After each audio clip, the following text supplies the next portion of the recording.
Praise the lord. ఈరోజు వాక్యాంశము మత్తయి సువార్త 5వ అధ్యాయం 14వ వచనం. మీరు లోకమునకు వెలుగై ఉన్నారు. ఆమెన్, హల్లెలూయా. ప్రభు ఈ వాక్య భాగం నుండి ఈరోజు మనతో ఏం మాట్లాడుతున్నారో చూద్దాం. ప్రభు వారు స్వయంగా చెప్తున్నారు మత్తయి సువార్తలో, మీరు లోకమునకు వెలుగై ఉన్నారు అని. వెలుగు అనేది మంచిది కదా, చీకటిని ఎవరు కోరుకోరు. కాబట్టి లోకానికి వెలుగుగా ఉన్నారని మనల్ని ప్రభు అనడం అనేది ఎంతో ధన్యకరమైన విషయం. మరి వింటున్న సహోదరి సహోదరుడా, నీ పరిస్థితి ఏంటి? నీ జీవితం ప్రభువును గనపరిచే విధంగా ఉందా? మరి వెలుగు సంబంధం వలె నీవు ఉంటున్నావా? మరి చీకటైన నీ జీవితంలోకి ప్రభు వెలుగు వలె వచ్చారని నీకు తెలుసా? మరి వచ్చినప్పుడు ఆ వెలుగుని నువ్వు కొనసాగించుకోవాలి. మరలా ఆ చీకటి జీవితంలోకి వెళ్ళకూడదు. నువ్వు ప్రభు ఏదైతే చెప్పారో, మీరు లోకానికి వెలుగై ఉన్నారని, అలాగే నువ్వు వెలుగుగా ఉండు.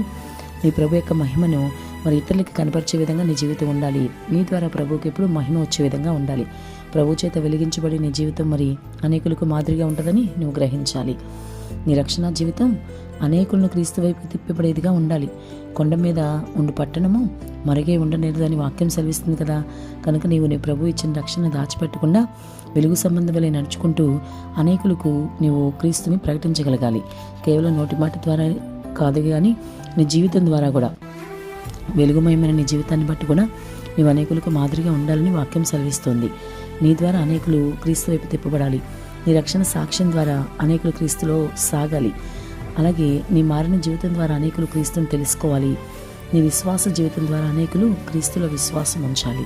మరి ఈ విధమైన వెలుగు అంటే అదే కదా అర్థం.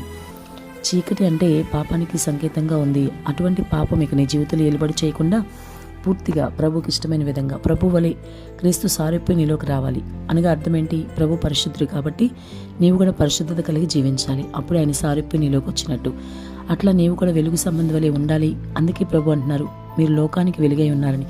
లోకంలో మీరు వెలుగుగానే ప్రకాశిస్తూ ప్రభు యొక్క మహిమను గూర్చి ఇతరులకు ప్రకటించే విధంగా నీ జీవిత విధానం ద్వారా, మాట తీరు ద్వారా, ప్రవర్తన ద్వారా నీ జీవితం ఒక సువార్తగా మార్చబడి క్రీస్తుకి మహిమకు వచ్చే విధంగా నువ్వు జీవించాలి. ఈ విధంగా నీ జీవితం ఉందా లేదా ఈరోజు ఒకసారి పరిశీలించుకో.